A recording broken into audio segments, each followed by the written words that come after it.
हक मिन्नल लजीना ऊतुल किताब हत्ता युवतुल जिज़यत अय दिव्यहुम सागिरून। अपनी गीता का पता नहीं, लेकिन कह रहे हैं अरे कुरान भी तो परमात्मा की ओर ले जा रही है। आज हम सभी सनातन धर्मी किसी अवतार की प्रतीक्षा कर रहे हैं कि कोई अवतार आएगा, हम लोगों को बचाएगा। आप सोच करके देखिए, योगेश्वर भगवान श्री कृष्ण आए, अर्जुन का मार्गदर्शन किया और उसको कहा शस्त्र उठाओ, हतो वा प्राप्स्यसि स्वर्गम जीतवा वा भोक्ष्यसे महीम तस्माद् उत्तिष्ठ कौन्तेय युद्धाय कृत निश्चया। अर्जुन भी भाईचारा निभाना चाहता था अधर्मियों और विधर्मियों के साथ, लेकिन भगवान ने कहा मानवतावादी लोगों के साथ भाईचारा निभाया जाता है, इसलिए मैं तेरे लिए शस्त्र नहीं उठाऊंगा, शस्त्र तुझे उठाना है, इनसे लड़। लेकिन जब भगवान श्री कृष्ण थे, हम थोड़ी देर के लिए जागे और पुनः सो गए। भगवान राम आए, हमको जगाया, हम थोड़ी देर के लिए जागे, पुनः सो गए।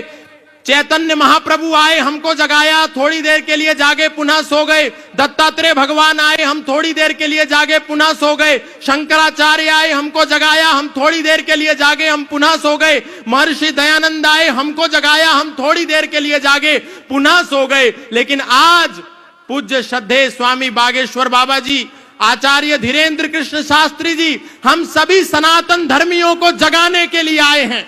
हम जागते हैं और सो जाते हैं।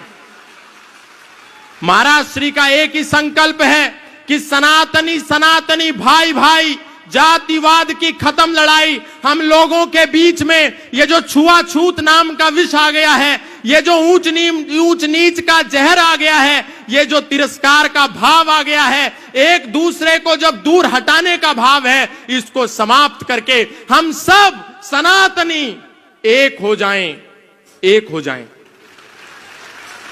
पूज्य बाबा जी का संदेश अब यात्रा के रूप में हम सबको आगामी दिवसों में देखने को मिलेगा।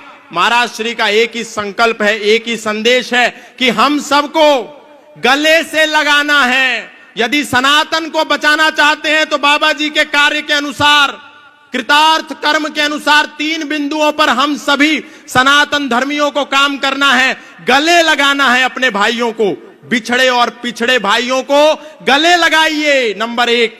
नंबर 2, अपना परिवार बढ़ाइए, और नंबर 3, व्यापार बचाइए। आज पहले एक नारा होता था, हम दो हमारे दो, अब है शेर का बच्चा एक ही अच्छा।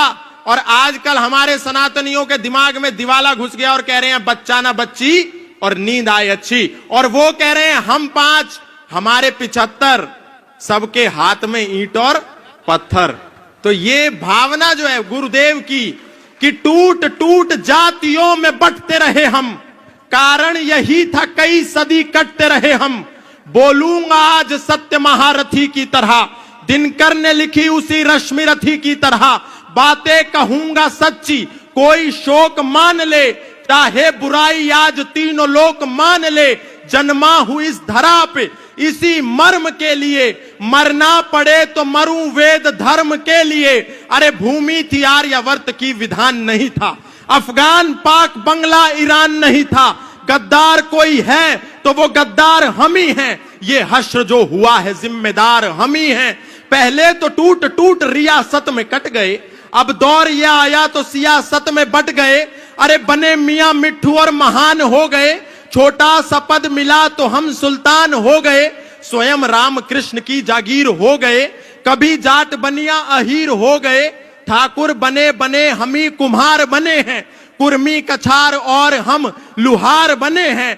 जैन अग्रवाल और वर्मा हो गए, ब्राह्मण बने कभी तो विश्वकर्मा हो गए।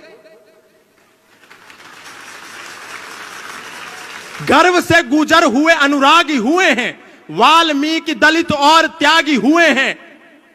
धर्म की दिशा में अवरोध हो गए, हम ही लोधी लोधे और लोध हो गए। शान बढ़ाने को हम ही लोभी हुए हैं, खतनी खटीक और हम ही धोबी हुए हैं। झींवर बने हरिजन बने अनिरुद्ध बने हैं, पंजाबी हुए और हम ही बुद्ध बने हैं। अरे सबके सिरों पे ताजगर जाति का सजेगा, सबके सिरों पे ताजगर जाति का सजेगा। मुझको बताओ देश फिर ये कैसे बचेगा। खून के प्यासों को हम स्वीकारते रहे, खून के प्यासों को हम स्वीकारते रहे, मेहनत जिन्होंने की उन्हें दुत्कारते रहे। अरे कह दो कि कोई फूट प्रतिवाद नहीं है, कह दो कि कोई फूट प्रतिवाद नहीं है, मेरे धर्म में कोई जातिवाद नहीं है, कह दो कि यहां कोई, कह दो कि यहां कोई छुआछूत नहीं है, सनातन में कोई भी यहां अछूत नहीं है। अरे वेदों की परंपरा को निभाओ तो सही, मिलकर सभी भगवा के नीचे आओ तो सही। इसलिए मैं बहुत अधिक नहीं कहूंगा, पूज्य महाराज श्री का जो संकल्प है, जिसके लिए पूज्य महाराज श्री दिन रात बिना सोए, बिना अपने बारे में सोचे दिन को जागते हैं, सोने का भी समय नहीं मिलता, रातों को जागते हैं। एक हूक सी दिल में उठती है, एक दर्द जिगर में होता है, और गुरुदेव रात को उठकर रोते हैं जब सारा आलम सोता है। तो ये जो गुरुदेव की पीड़ा है, हम सबको, अपने भाइयों को गले से लगाने वाली जो पीड़ा है, ये हमको सहन महसूस करके इस पीड़ा से निकाल करके अपने लोगों को, उनको गले से लगाना होगा। अंत में एक ही बात कहूंगा बहुत सारे लोगों को, पूज्य महाराज श्री, आपने जब सनातन धर्म का विगुल बजाया और आपने जब सबसे पहले कथा के पंडाल में लोगों को यह संदेश दिया कि यदि हम सनातन धर्म को बचाना चाहते हैं तो हमको चादर और फादर से बचकर रहना होगा, तब देश के प्रत्येक कथा पंडाल से यह आवाज आने लगी जिसको पूज्य महाराज श्री ने शुरू किया था। नहीं तो हम सोचते थे सारे धर्म एक ही तो हैं, ये कुरान जिस रास्ते पर लेकर के जाएगी, ये बाइबल उस रास्ते पर लेकर के जाएगी जहां भगवत गीता लेकर के जा रही है। हम लोग कभी भगवत गीता नहीं पढ़ते और गारंटी कुरान की लेते हैं। हम लोग कभी वेद नहीं उठा करके देखते और दावा बाइबल का करते हैं, जबकि यदि हम पढ़े तो हमको पता चलेगा कि हमारा वेद तो कहता है संग छद्वम संवदध्वम संवो मनांसि जानताम देवा भागम यथा पूर्वे संजानानाम उपासते। हमारा वेद कहता है सर्वे भवन्तु सुखिनः सर्वे सन्तु निरामया सर्वे भद्राणि पश्यन्तु मा कश्चित् दुःख भाग भवेत्। लेकिन एक समय था जब कथाओं के पंडाल से आवाज आती थी कि हम राम राम बोलते हैं तो हमारे मुंह से अली मौला निकलता है। लेकिन जब पूज्य महाराज श्री ने रोका टोका तो देश का कोई भी व्यक्ति व्यासपीठ से बैठ करके अल्लाहू अकबर नहीं गाता। नहीं तो कितने लोग ऐसे थे, कहते थे कि जब हमारी कथा चल रही हो और नमाज और अजान की आवाज आए तो अपनी कथा रोक दो। अरे बावड़ो, वो जो आवाज आ रही है ला इलाहा इल्लल्लाह मोहम्मद रसूलुल्लाह अशहदु अल्ला इलाहा इल्लल्लाह हुआ अशहदु अन मोहम्मदन अब्दुहु व रसूलहु, वो कोई इबादत नहीं है। वो तो कह रहे हैं अल्लाह के सिवा कोई इबादत करने योग्य है नहीं और मोहम्मद साहब के सिवा उसका कोई रसूल है नहीं। इसीलिए जब हम अपने क्षेत्रों में राम यात्रा लेकर के निकलते हैं तो पत्थर बरसा करके इसका प्रमाण दिया जाता है कि हमने रोका था कि अल्लाह के सिवा कोई इबादत करने योग्य नहीं है, तुमने क्यों की, इसीलिए तुमको पत्थर मिलेगा। हमारा वेद तो कह रहा है अयम निजा परो वैति गणनाम लघु चेतसाम उदार चरिता नाम तु वसुधैव कुटुंबकम।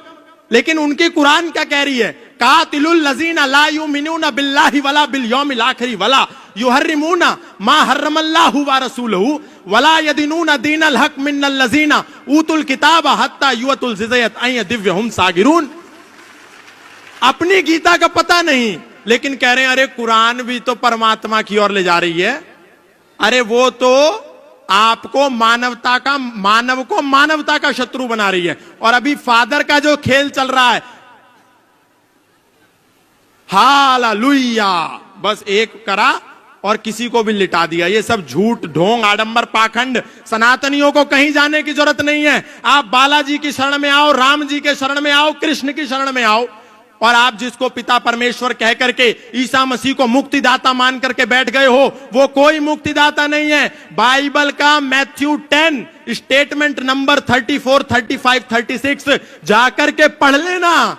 वो ईसा मसीह कह रहा है, do not suppose that I have come to bring peace to the earth, I did not come to bring peace but a sword, I have come to turn a man against his father, a daughter against her mother, and daughter-in-law against her mother-in-law.